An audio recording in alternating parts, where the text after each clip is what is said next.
ბელგიელი ფერმერი სასამართლოში უჩივის ენერგოგიგანტ Total Energies და მტკიცებს, რომ კომპანიის საქმიანობამ კლიმატის ცვლილებაზე გავლენა იქონია და მის მეურნეობას მნიშვნელოვანი ზიანი მიაყენა. სარჩელით, რომელსაც გარემოს დამცველები უჭერენ მხარს, მოითხოვენ როგორც ფინანსურ კომპენსაციას, ასევე იმ ნაბიჯების გადადგმას, რომლებიც ტემპერატურის ზრდის შეჩერების მიზნით ნავთობისა და გაზის წარმოების შემცირებას უზრუნველყოფს.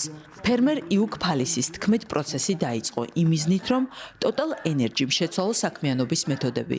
შეამციროს გარემოზე უარყოფითი ზეგავლენა და ზიანი, რომელიც სოფლის მეურნეობას მიადგა. მას სოლიდარობა დაახლოებით 50 ადამიანმა გამოუცხადა. ჩვენ აქ ვართ იმისთვის, რომ Total Energies პასუხისმგებლობა დავაკისროთ, გვინდა დავანახოთ, რომ მათ საქმიანობას კლიმატის ცვლილებაზე სერიოზული გავლენა აქვს. ეს კი პირდაპირ აისახება არა მხოლოდ სოფლად მდებარე ფერმებზე, არამედ მთლიანად საზოგადოებაზე. ამიტომაც ვითხოვთ, რომ სასამართლომ Total Energies აიძულოს შეცვალოს თავისი პრაქტიკა, რათა მომავალში მისი საქმიანობა ნაკლებად საზიანო იყოს, როგორც საზოგადოებისთვის, ისე სოფლის მეურნეობისთვის. სასამართლო მოსმენა გაგრძელდება 11 დეკემბრამდე. საბოლოო გადაწყვეტილებას მოსამართლეები 2026 წლის იანვრის დასაწყისში გამოაცხადებენ.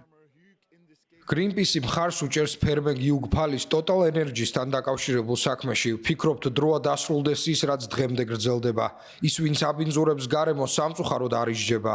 ეს საკითხი სასამართლოში უნდა გადაწყდეს. სწორედ ამიტომ ვთხოვთ მოსამართლეს დღეს და მომდევნო კვირების განმავლობაში დაავალდებულოს Total Energies შეცვალოს თავისი პოლიტიკა და გაითვალისწინოს პარიზის კლიმატის შეთანხმება.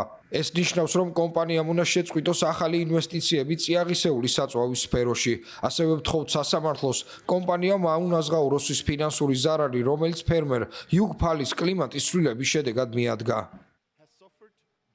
უკანასკნელი 2 ათწლეულის განმავლობაში გარემოს დამცველმა ორგანიზაციებმა და რიგითმა მოქალაქეებმა მსოფლიოში არაერთი სარჩელი მოამზადეს მსხვილი ნავთობ კომპანიების წინააღმდეგ, რომელთა საქმიანობასაც კლიმატის ცვლილებაზე უარყოფითი გავლენა ჰქონდა.